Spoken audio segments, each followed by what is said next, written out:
Thank you and welcome into this video. I would like to walk you through some of the essential elements of an eTIMS compliant invoice. Basically, an eTIMS compliant invoice is so important when it comes to filing our taxes now.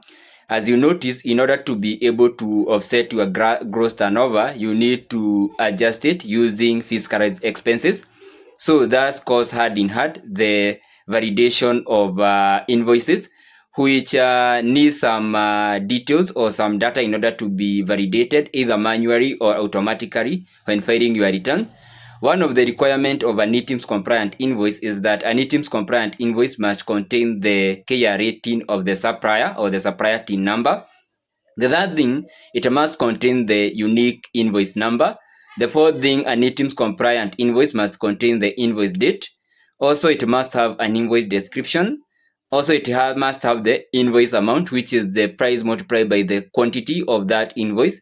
Also, that invoice, if it is validated via eTIMS or fiscalized via eTIMS, it must contain your TIN and the TIN of supplier. And immediately for a fiscalized invoice or validated invoice, that is the invoice that has already been validated and the data has automatically been populated in the iTax portal, that invoice basically, it must contain a special QR code which you can scan and get the metadata of that of that invoice by just scanning the QR code.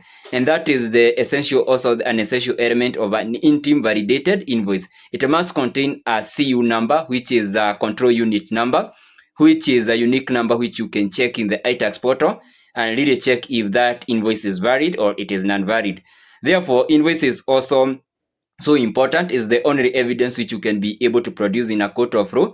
And for that invoice to be accepted in a court of law, it must have all those essential elements which I have mentioned, which is the TIN of the supplier, the invoice number, the invoice date, the invoice description, and the invoice amount, which is P multiplied by Q, which is the price multiplied by the quantity. And that is the only thing which you need to focus on when doing your purchases, because a lot of suppliers end up giving you non-compliant invoices, where in most scenario they usually hide their tax thing. So that is what I wanted to share with you. In case you have any query, you can reach me at a personal level using the contact in the description. So thank you for watching and have a nice day ahead.